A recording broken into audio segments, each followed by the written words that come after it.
Hey everyone, Dr. Frankie here, and I am excited to be here with you all. It's Thursday, and I have another topic that I'm really excited to share with you all. But before we jump into today's material, I want to thank those who have been subscribing to my channel and keep tuning in. It's so encouraging and reminds me that I'm right where I should be. And for those of you that are new to my channel, or this is the first time that you see my video, I am a clinical psychologist, board certified sex therapist, and the CEO of Little Gay Book Matchmaking and Little Black Book Matchmaking.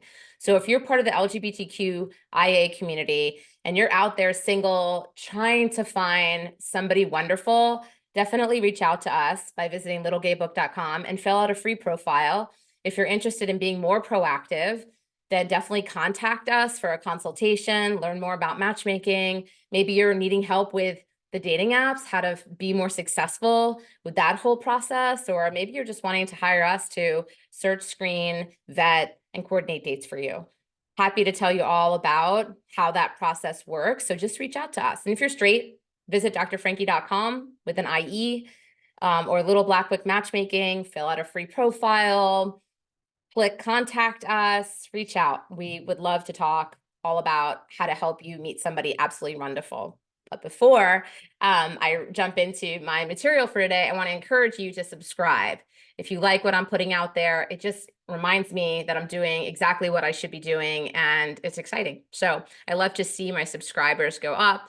And to do that, feel free to share my content, right? Like, share, subscribe. There's a little bell beneath this video that you can click on and click all notifications, and you will be sure to find out about all of my videos that I post weekly. Every Thursday, I do my vlog, and then I also post, and I try to be consistent, but depending on when my podcast comes out, it may come out on a different day. So Love, Laughs, and Lessons is the name of the podcast, and we have all sorts of guests on there talking about dating, relationships, love, struggles related to relationships, how to deal with just things that come up in life. I have psychologists on, I have matchmakers, experts, all different really interesting, well-informed, smart people that you can learn from. So that's the idea, is I create a platform for people to step onto, to share important information, learn and grow.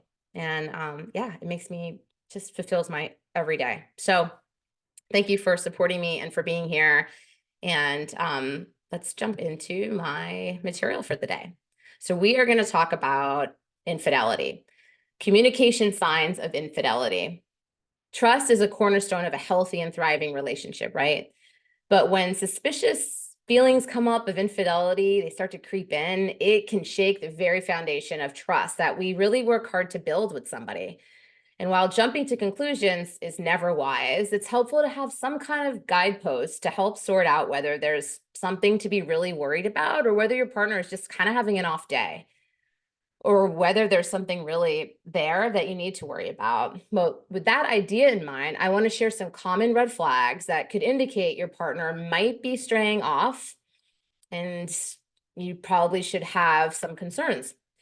A new lack of emotional closeness in communication.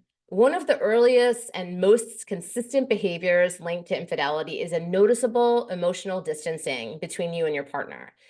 If your once affectionate and communicative significant other seems to have become really distant, almost like overnight, it may be a reason for concern, really.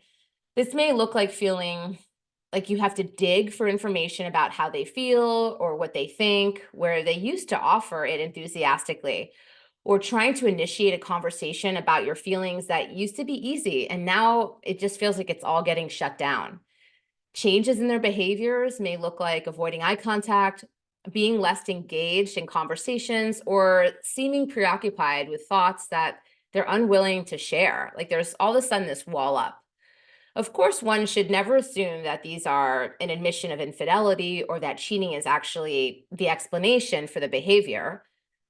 Depression, burnout, or other problems in the relationship are all very plausible reasons why someone's affect or emotional openness might seem to shift or be off somehow. It's possible your partner also has some avoidant tendencies, which may not have been as obvious in the early honeymoon stages of a new relationship, also called limerence. While this can feel challenging, it doesn't always mean a partner's cheating. Unexplained changes in communication patterns. Communication is the bedrock of any relationship. So when your partner's communication patterns change, it can be a signal that something is amiss. If they suddenly seem secretive about their phone, like they're taking it with them to the bathroom kind of thing, and they can't leave it on the table without being right there next to it, they're hesitant to share details about their day-to-day, or become defensive when you ask innocent questions, it's time to take notice and at least wonder. This can mean not just a change in someone's emotional openness, but a seeming reticence to communicate about anything at all. If your partner used to respond to your text during the day immediately, and now it takes hours, if they used to invite you out with friends or at least recap the evening to you and now make vague allusions to what their social plans might be, if they seem irritated when you even ask a basic question about their day, it may be a sign that something's up. As sad as that is, and hard for me to even say that, it sucks for those of you that are relating to this right now. My heart goes out to you. That doesn't necessarily mean the issue in question is cheating, right? That's just sort of, it should be on our radar. But bad communication is always bad news for any relationship. So if these patterns sound familiar, it's important to address the issue.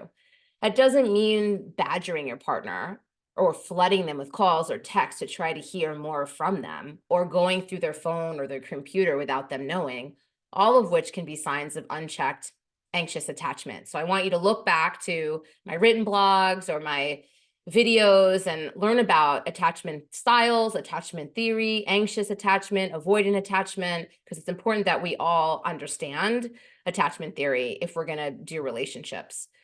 A sudden shift in intimacy and an unwillingness to talk about it.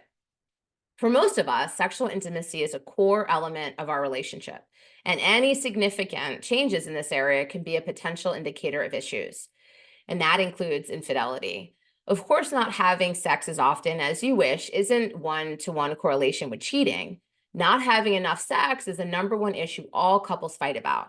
But if your partner has become disinterested in physical intimacy very recently, when you previously had a healthy sex life, and there have been no other major changes, increased job stress, depression, relationship conflict, changes in health or body image, it may be worth paying attention to. A change in intimacy can also look like sex itself changing. Does your partner suddenly feel far away during sex, or like their heart isn't in it?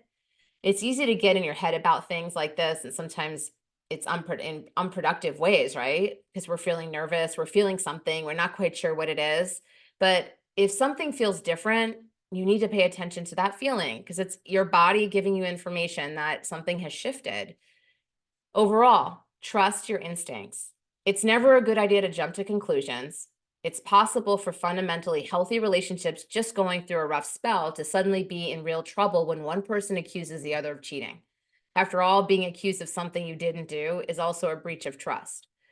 But on the other hand, intuition plays a powerful role in relationships. If your gut feeling is telling you that something is off, it's essential to trust yourself. While it's crucial not to jump to conclusions based solely on feelings, a persistent sense of unease should prompt open and honest communication with you and your partner. The something that's off may not actually be cheating. Sometimes infidelity can seem like the most likely culprit just because it's many of our biggest fears. But if you think something is wrong in your relationship, it is certainly worth finding out what it is. What should I do if I think something is wrong? Choose a calm and private setting to discuss your concerns openly with your partner. Make sure to use I statements to express your feelings and avoid placing blame, and avoid accusing them of anything specific and asking them to defend themselves. Instead, name what you've noticed. For example, I feel like we aren't as emotionally connected, and I notice that you don't share with me as much anymore. And encourage them to share their perspective on any changes you've noticed in their behavior. And if you don't know how to use I statements, go back into the archives. I talk about I statements in my videos, in my written blogs, and so on. So those tools are there for you to easily access. Relationships can be complex, and if you're considering having these tough conversations in your relationship, it may be a good idea to seek the support of a professional. A therapist or a counselor can help facilitate communication and navigate the challenges you may be facing. We're full of tools. We've seen so many similar situations. Infidelity is so common in our society, and sometimes we just need extra support. So I want to really encourage you to reach out for support and be careful. While our friends and our family are definitely a part of our support system and so important for us to have in our lives, they often are biased, they're not neutral, and they want your best interest. That's like, it's at their heart, but sometimes they're so protective of you that they can guide you not always in the best way. So definitely seek out some professional support if you feel like you're in over your head. Thanks so much, everyone, for tuning in. I'm so grateful for you all. Have a great rest of your week.